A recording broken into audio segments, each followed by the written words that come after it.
रात के सन्नाटे में तेरी आवाज गुंजती है, हर धड़कन में अब भी तेरी ही बात छपी है।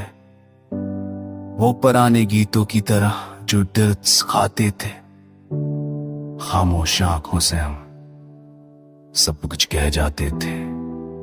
वो लम्हे जो कभी जिंदगी थे मेरी, आज यादों के सहरा में जलते ख्वाब है तेरी। तेरी हंसी की गूंज दिल को आज भी रुलाती है, जैसे पुराना हिंदी गाना रों को छू जाता है।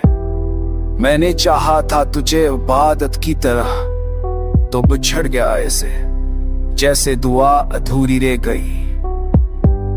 हमने जो वादे रखे थे चांदनी रातों में, वो सब लफ्ज़ आज आंसुओं में ढल गए। ये दिल अब लोफाई धनों में खुद को संभालता है, हर टूटा हुआ ख्वाब खामोशी में पकड़ता है।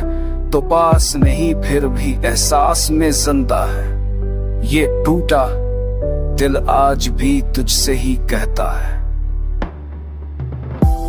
पुराने फिल्मी गीतों की तरह दर्द बस सजा था, ना कोई मतलब ना कोई धोखा था।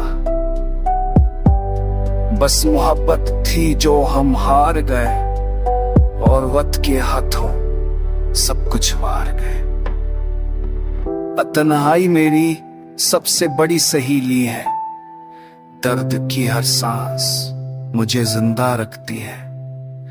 तेरी बेवफाई ने ये सब सिखाया है कि कुछ मोहब्बतें सिर्फ रोने के लिए होती हैं। अगर कभी सुने तो मेरी खामोश दुआ, मैं अब भी वही हूँ जहां छोड़ा था तूने मुझे। ये गाना नहीं, एक टूटा हुआ दिल है जो हर पुराने से एक गीत की तरह बस सुनने वाले को अपना सा लगता है।